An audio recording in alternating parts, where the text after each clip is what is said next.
Welcome to the recap of episode 1 of Motel California.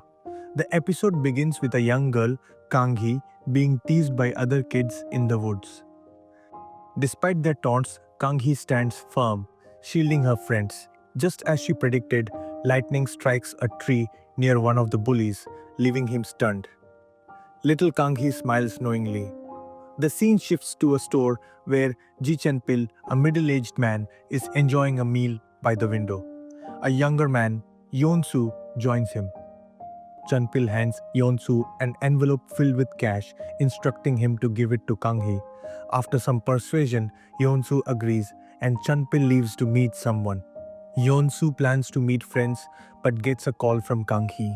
She tells him she's taking the last bus to Seoul and vows never to return to Motel California, her father's property. Yeon-su visits her and finds her sitting in the dark due to unpaid electricity bills. In her room, she shows him a massive teddy bear her father bought for her upcoming 20th birthday. The conversation turns personal when Kang-hee suddenly asks Yeon-su if he'll sleep with her.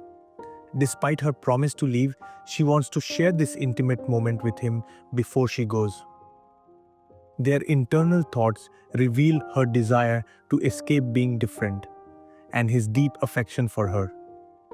They sleep together, and afterwards, Yeon-su gives her the envelope from her father, which amusingly includes a note advising her to use birth control.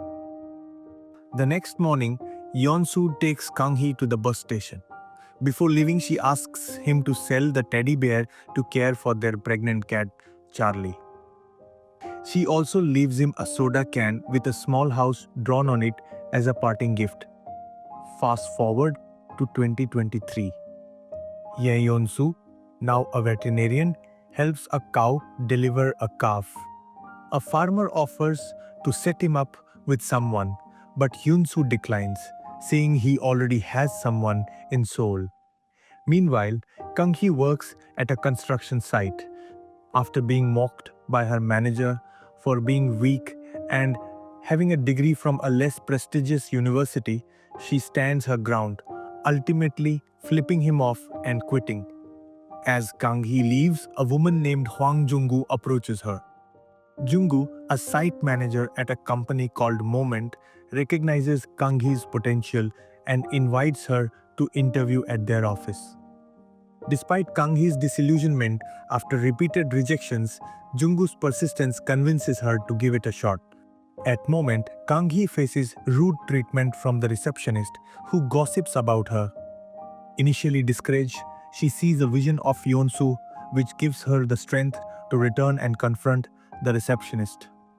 She boldly meets with Jung-gu, who helps her land an internship by convincing the CEO of her talent. Later, Kang-hee learns that Jung-gu helped her because Kang-hee unknowingly exposed shady practices at the construction site. Meanwhile, Yeon-su visits Seoul to meet a friend, Han-woo, who teases him about his frequent visits in the hope of running into Kang-hee. At work, Jung-gu ensures Kang-hee attends a client meeting. The client, Seok-kyung, is building a house for his friends. Kang-hee stays to understand the client's needs, but when she presents her designs, the CEO insults her in front of everyone and essentially fires her. While packing up, she overhears the CEO belittling her as a B-grade designer.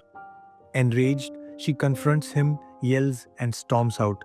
Once again, she sees a vision of Yeon-su, but walks past him. On the train home, Kang-hee reflects on her struggles, reminding herself that she didn't leave Yeon-su and her small town just to fail. As she walks home, snow begins to fall. A flashback reveals little Kang-hee telling Yeon-su that eating the first snow 10 times means he can marry his first love. Young Yeon-su eagerly follows through and proposes to her. Back in their hometown, Yeon-su is at his grandfather's funeral. Everyone is surprised when Kang-hee shows up after 10 years. Yeon-su is the first to approach her, hugging her tightly. It takes her a moment, but she recognizes the man embracing her as the Yeon-su she left behind. And that's how episode 1 of Motel California concludes.